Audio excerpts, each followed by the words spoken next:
जोंनो मा नांगौ जोंनो खौसेथि अनज्लायनाय आङो गोसोआव दं दाबे बड'फा उपेन्द्रनाथ ब्रह्मनि फंसे बाथ्रा बुंनाय तामुलपुराव जेब्लानाखि हाई सेकेन्डारि फिल्डनि बेबायदि मोनसे गेवलां फोथाराव मोनसे मिटिं जादोंमोन बे समाव बे बुंदों जेब्ला बर'फ्रा सेपारेट स्टेट मोनगोन आलादा हादर मोनगोन बे समाव बर'फ्रा आलो गोजोन खामिगोन आरो बर'फ्रा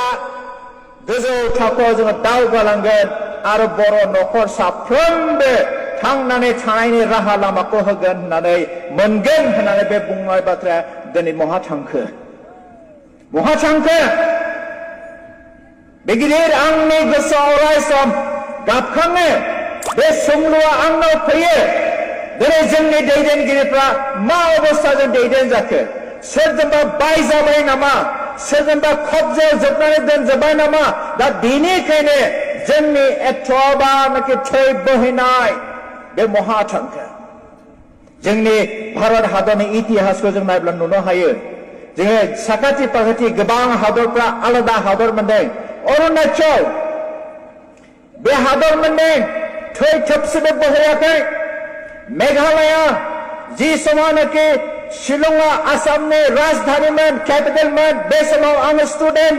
मेघालया सेपारेट स्टेट मोनदों 1971 आव बे समाव आङो स्कुलाव फरायोमोन दिनै आङो बुंनो हागौ बे मेघालयाबो जाथि मोनथामजों खौसेथि जानानै दाबिनाय हादर खासिया जैन्तिया आरो गार' आङो बुंनो हागौ बिसोरनि गेजेराव थै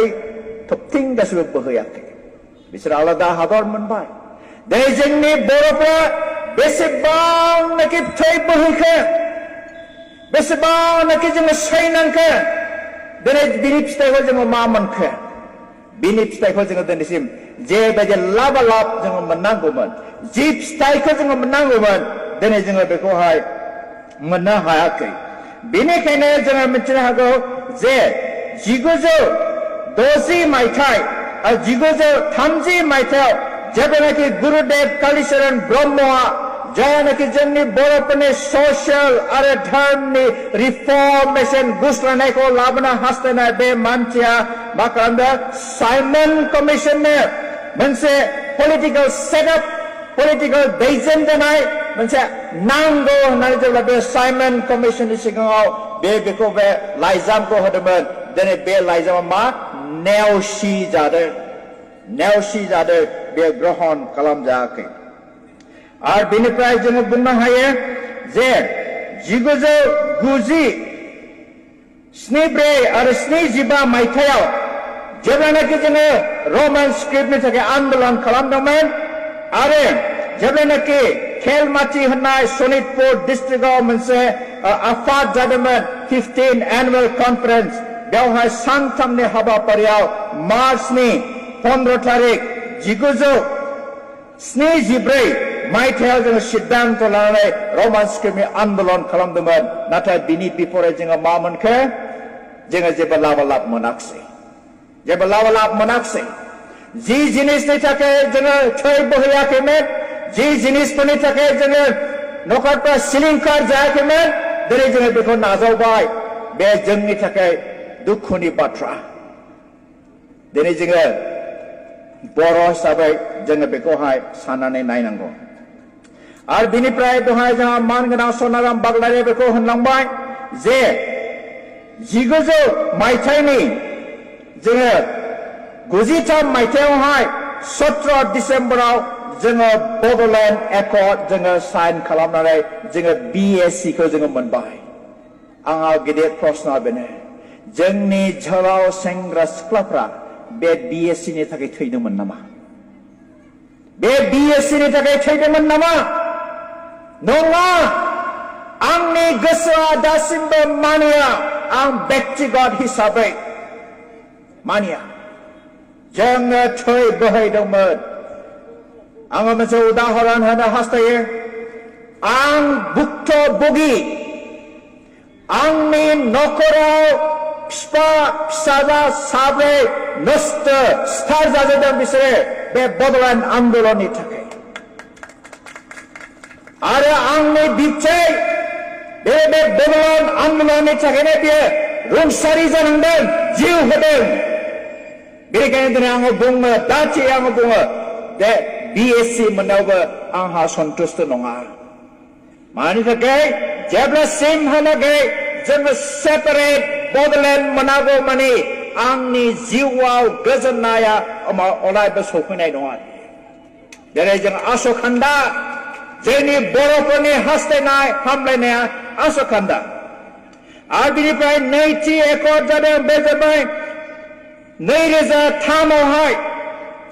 10 फेब्रुवारियाव बड'लेण्ड टेरिटरियेल काउन्सिल बेसोरजों जादों बे मोनसे हाथियार दैग्रा हानजाजोंसो जादों नाथाय जों सिभिलियन्सफोरजों जायाखै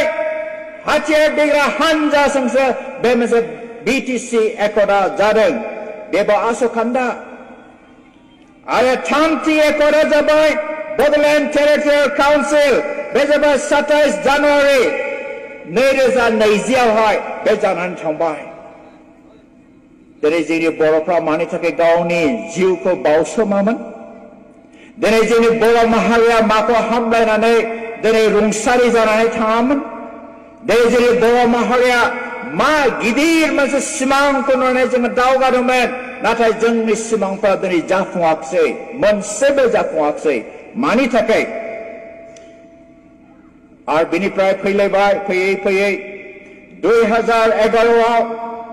जोंहा मोनसे अर्गानाइजेसन जालायबाय बिएनसि बर' नेशनेल कनफारेन्स आरो बे बर' नेशनेल कनफारेन्सआव जोंहा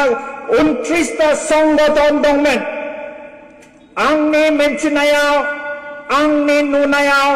खुनु मोनसे संघ जातिहा 29टा गाहाम संगठन गैया आङो नागालेण्डआव बहुत बोसोर आङो थाबोदों आङो मिज'रामाव दङमोन आङो साउथ इण्डियायाव दङमोन आङो झारखन्डआव दङमोन नाथाय बिसोरनियाव आङो नुबाय बिसोरना बेबायदि गोबां संगठनफोर गैया जेब्लानाखि 2011आव बे बिएनसिआ गठन जायो बेवहाय आङो सोर सोर संगठनफ्रा दङमोन आङो बेखौहाय नोंथांमोननि सिगाङाव आङो फरायथिनानै होनो हास्थायो सेथियाव दङ जाबाय पलिटिकेल पार्टी हिसाबै बड'लेण्ड पिपल्स फ्रन्ट नैथियाव दङ जाबाय बर' साहित्य सभा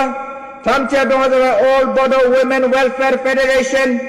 आरो बिनियाव दङ जाबाय बर' वुमेन जास्टिस फराम बिनि उनाव दङ जाबाय दुलाराय बर' समाज बिनि उनाव दङ जाबाय दुलाराय बर' हारिमु आफाद बिनि उनाव दङ जाबाय बर' राइटार्स एकाडेमि अल बड' एमप्लयिज फेडारेसन अल बड' प्राइमारि टिचार्स एसोसिएशन दुलाराय बाथौ Gautam सुदु Brahma Dharma Parichalana Samiti national Boro' Christian council Boro' peoples committee for peace and initiative एक्स-BLT welfare society surrender NDF welfare association all BTAD आबादारी आफाद all Bodo' national level welfare society West Bengal Bodo' Janamukti मोर्चा बर' बारा दल गलपारा कसारी समाज Karbi Anglong Tiwa Autonomous Council Bodo Welfare Committee Morigaon All BTAD Gaumura Afat Mesh Kosari Youth Association Nagaland United Bodo People Organization Lokhimpur Al Dhemaji Bodo Artists Association Boko Anchalik Bodo Jatiya Porishad Kamrup All Bodo Postgraduate Youth Federation West Bengal People Forum are all Assam Tribal Sangha दिनै जोङो बे बुरजा 29टा संगठनफ्रा जेब्लानाखि 2011आवहाय बिएनसिनि बेनारनि सिङाव खौसेथि जादोंमोन बे समाव आसामाव मा जादोंमोन थर मावदोंमोन आरो आंबो सासे बिएनसिनि नेशनेल बर' क्रिस्टियान काउन्सिलनिफ्राय सेन्ट्रेल कमिटिनि मेम्बार जानानै आंनो सानदोंमोन এইবার जोंनि बर'फोरनि सिमाङा जाफुंसिगोन होननानै नाथाय दुखुनि खोथा जोंनि बर'आ इसेयावनो खिफां खालायलायनानै दिनै मोनसे अर्गानाइजेसन ओंखारलांबाय गाबोन मोनसेयाव ओंखारलांबाय थामथियाव ओंखारलांबाय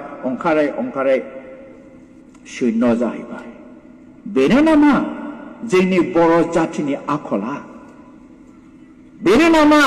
जोंनि आखुथाया अन्नानै गाज्रि दामान रायजो राजाफोर आं मोनसे खोथा बुंनो हास्थायदों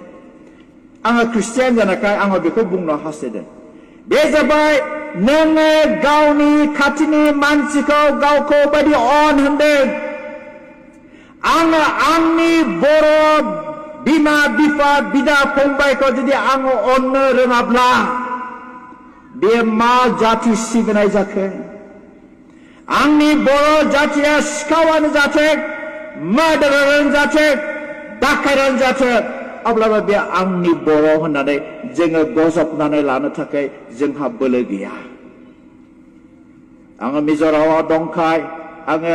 उदाहरन हिसाबै आङो मिज' जातिनि थाखाय आङो मोनसे उदाहरन लाबोनो हास्थायदों बिसोर मिज'फ्रा हाजारखि दुस्थआनो जाथों हाजारखि सिखावानो खावथों बिसोरो मालाबाबो गुबुन जातिफोरनि सिगाङाव गावनि जातिनि सायाव मालाबाबो गाज्रिखौ बुङा सिखावब्लाबो बुंगोन मोजां दाखुबाबो बुंगोन मोजां लांसुनियाब्लाबो बेखौ बुंगोन मोजां नाथाय जोंनि बर'फोरनाव बे आखल आखुथाया गैया जोङो थावसो फुननानै होदेरो सोरबा जुदि सिखाव होननानै मिथिब्ला सोरबाफोर नायगिरफैबा अ हनै बेनो होननानैसो जोंहा आसि दिन्थियो बेनिखायनो दिनै बे अल बड' एक्स भलेन्टियार फर्स अर्गानाइजेसना दिनै जि खौसेथिनि आगानखौ लाबाय बे खौसेथिनि आगान सुरनायाव अराय सम निस्थार गोसो लानानै जोङो आगान सुरलांगोन जोङो आगान सुरलांनांगोन आरो बे आगान सुरोबासो जोंनि जातिनि बर' माहारिनि गांनाय उखैनाय जोंनि सिमाङा जाफुंगोन नोङो सिमांल' नुनायजों जाया नाथाय जोंनि आखल आखुथायफोरजों जोंनि मावनाय होननायफोरजों जोङो दिन्थिलांनांगोन जोङो अनज्लायनो सोलोंनि जोङो हेफाजाब होज्लायनो सोलोंनि आंहा मोनसे गिदिर सोंलु दंबावो जे बर'फ्रा मानो जोङो माब्लाबाबो खौसेथि जानो हाया खारना मा बे सोंलुनि सोंनायनि फिनखौ आङो दिनैसिम मोननो हायाखै नाथाय आं गावखौनो सन्थुष्ट जा इसोरानो जोंखौ बिदिनो दाखादों नामा इसोरानो बेबायदि सोरजिखादों नामा अबंलावरियानो जोंखौ बेबायदि सोरजिखादों नामा आनान गसायानो जोंखौ बेबायदि सोरजिखादों नामा होननानै आङो सम साननानैल' थानानै आङो गावखौ सन्थुष्ट खालामो दा बेनिखायनो आङो बारा गोलाव बुंनो आङो बेखौनो बुंनो हास्थायो जे दिनैनि आथिखालनि दिना जोङो गावखौ दांनायनानै नायनि आङो बर'थारब्ला आंनि जातिखौ आं बेसेबां अननो हाखो आंनि जातिनि खौसेथिनि थाखाय आङो मा अबदान होनो हाखो दिनै जों बे अल बर' एक्स भलेन्टियार फर्सआ जि आगानखौ सुरबाय बे आगान सुरनायाव दान्दिसेनि थाखायल' नङा दसेनि थाखायल' नङा दिनै आङो मिथिगौ बेयाव जेसेबांनाखि एक्स